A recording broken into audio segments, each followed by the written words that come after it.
ये जो हमारे बगल में घर दिख रहा है ये कोई घर नहीं, ये भोजपुरी के ट्रेंडिंग स्टार कहे जाने वाले खेसारी लाल यादव का नया स्टूडियो है। और ये जो ऊपर नंबर लिखा हुआ आपको नजर आ रहा है KR27, इसका फुल फॉर्म वीडियो के हम लास्ट में बताएंगे, तब तक वीडियो में बने रहें। एकदम वीडियो चालू रखिए। आपको पूरा तह बाई तह बताते हैं कि हाँ आखिर में खेसारी लाल यादव ने क्या किया है ऐसा कि उस पर KR27 लिखवाए हैं। तो सबसे पहले बात करते हैं इस स्टूडियो के बारे में। ये है खेसारी लाल यादव का नया स्टूडियो, मुंबई में उन्होंने लिया हुआ है, ये स्टूडियो अपने नाम किया हुआ है।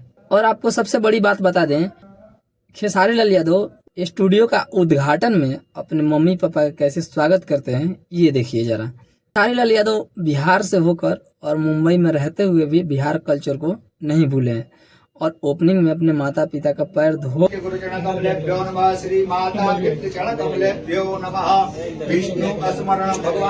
मतलब देखिए किस तरह से अपने माता पिता का सेवा कर रहे हैं खेसारी लाल यादव। मतलब इसको बोलते हैं भोजपुरी का असली ट्रेंडिंग स्टार, हिट मशीन, जो बोल लीजिए। मतलब इनके लिए तो शब्द कम पड़ जाएगा इनके तारीफ में। और जो 27 लिखा हुआ था उसका फुल फॉर्म बता दें, कृति खेसारी ऋषभ। KR27 का मतलब कृति खेसारी ऋषभ, मतलब अपने बेटे और बेटी के नाम और अपने नाम से जुड़े हुए शब्द में खेसारी लाल यादव एक शब्द में मतलब पूरा उच्चारण कर दिए हैं। एकदम वीडियो चालू रखिए।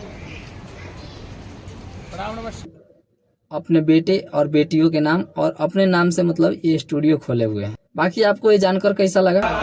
मालूम है कि दूसरा वो लाया था। कमेंट बॉक्स में जरूर बताएं और वीडियो अच्छा लगा हो तो वीडियो को लाइक, चैनल को सब्सक्राइब जरूर करें। तब तक मिलते हैं दूसरे वीडियो में, तब तक के लिए जय हिंद, जय भारत।